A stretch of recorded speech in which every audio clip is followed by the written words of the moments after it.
My best friend Jimmy died decades ago. I wish I told his parents how. I can remember the day like it was the present. Even the tiniest details are etched deeper into my mind's eye than the most fathomless ocean trenches. It's pretty much the only memory from that time I can still picture clearly when I want to. Not that I ever do. Fields of golden corn slow danced on an Iowa summer breeze.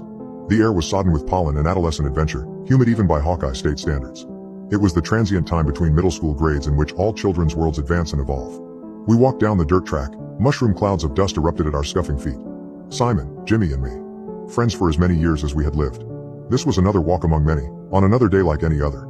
If we had known it would be the last hike our trio took, we'd have marked the occasion with a little more ceremony. As it was, the funeral of our camaraderie was marked only by the passing of a damp cigarette end. This sacrifice to the gods of manhood was complemented by a stolen bottle of Templeton. One that I'd never get to drink but was still reprimanded for upon my mother's discovery of it in my satchel. The reason our boots had found this particular stretch of dirt road loomed ahead. The closer we drew, the more I realized the baseless rumor I'd believed Jimmy fabricated was true. A steeple in the sea of shimmering corn husks. It imposed itself on the landscape, unashamedly out of place. The protruding spike was medieval in origin. An intrusion of Gothic European architecture at once both unfamiliar and discomforting to my brick and mortar knowing eyes. Standing at a diameter no greater than that of a lighthouse, the cylinder of cut stone and bone-colored slabs stretched nearly 17 feet from the moist earth. As we closed in on our target, the assuring rays of sunlight fell behind the eclipsing presence of the alien masonry. This was when the first shiver ran down my spine. I should have listened to my instincts and turned around.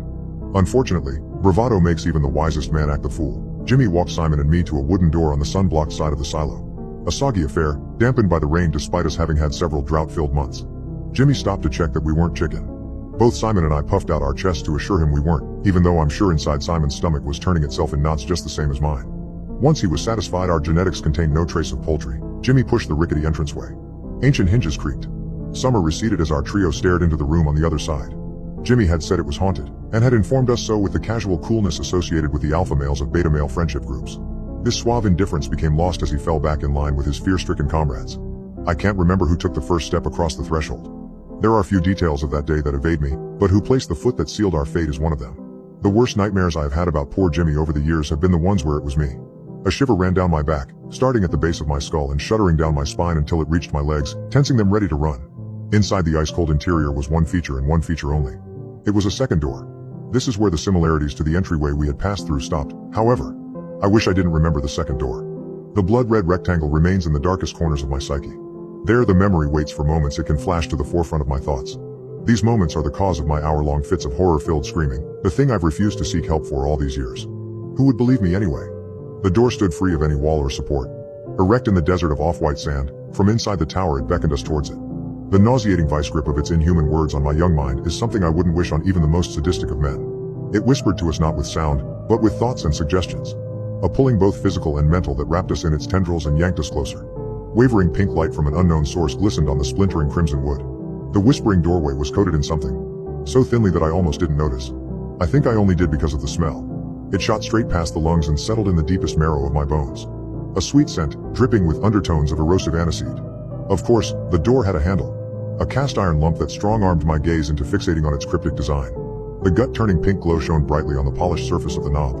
Whoever had carved that doorknob must have seen hell. I can't relate to you exactly what the designs etched, scraped, and sculpted onto its gleaming surface portrayed, because I honestly did not understand them. I still don't. In my darker moments, I have pored over my memories of those designs, sketched them out even, trying to find some meaning in them. A spiral of pictograms too complex for the Homo sapien mind to comprehend unfurled across the metal orb, symbols and writing carved in inch-deep chasms, each filling me with more gut-wrenching dread than the last.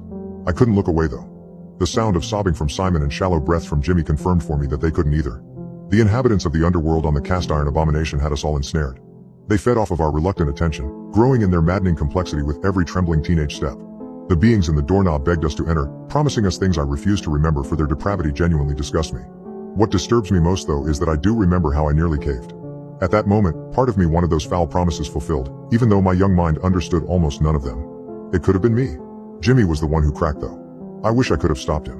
I was supposed to be his best friend after all, as much as we kept this fact a secret from Simon. It is a sad play of fate that I was as entranced by that mind-rending siren song as the trembling hand that wrapped firmly around the doorknob. The door did not creak when it was opened. It made no sound whatsoever, disturbing not a single molecule in the atmosphere. Grains of dirty cream sand remained still as crematorium ashes. With one fluid non-motion, the shifting ruby surface was open. I know for a fact that it was Jimmy that took the first step this time. I know this because it was he and not myself or Simon that the demonic doorway slammed shut on. I only caught a small glimpse of what lay on the other side. I can't tell you what I managed to see over Jimmy's shoulder. Not because I have forgotten. Bringing that memory to my mind to relay it would destroy what mental wherewithal I have left. I can't allow myself to drudge up the sounds of all those people screaming. The smell of rancid meat and abandoned gas station, whenever I make the mistake of reminiscing on it, makes resisting cleaning my nose out with bleach genuinely difficult. Reliving those screaming trees made of flesh, those mountain-sized organic tripods stalking the horizon, those endless plains of dark red earth that twitched and heaved underfoot, would destroy me. I may be bound for an old folks' home, but that is 100 times better than an insane asylum. I also can't tell you how long Simon and I stood in horrified silence. I can't tell you because I don't know. In my mind, it felt like an eternity.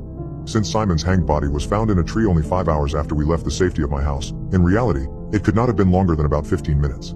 The abominations on the handle had disappeared, the handle itself melting in front of our panicked eyes.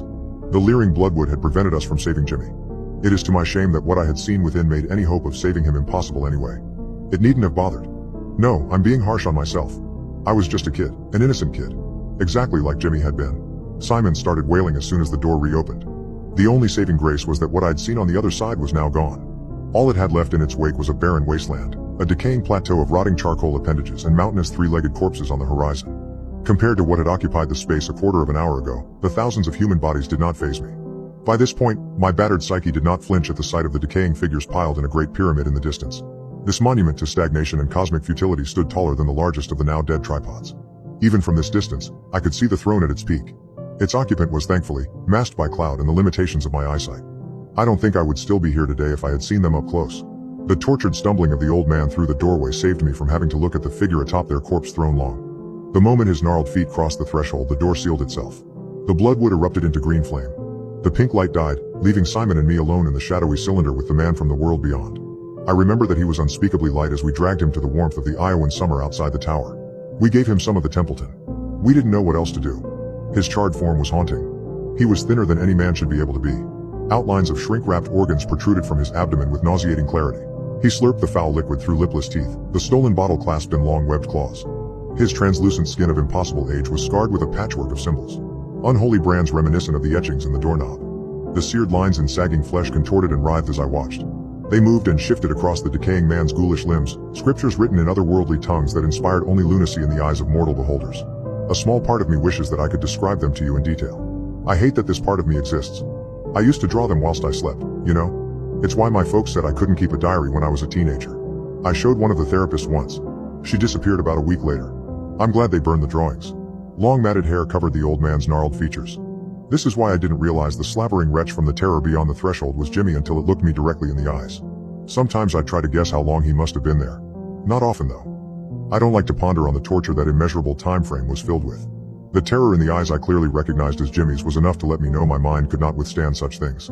I can still remember his rotting lipless gums, the smell of decomposing flesh on the noxious breath that funneled down his yellow tongue. The creature that was once Jimmy stood to whisper one last piece of advice before sprinting off into the cornfield.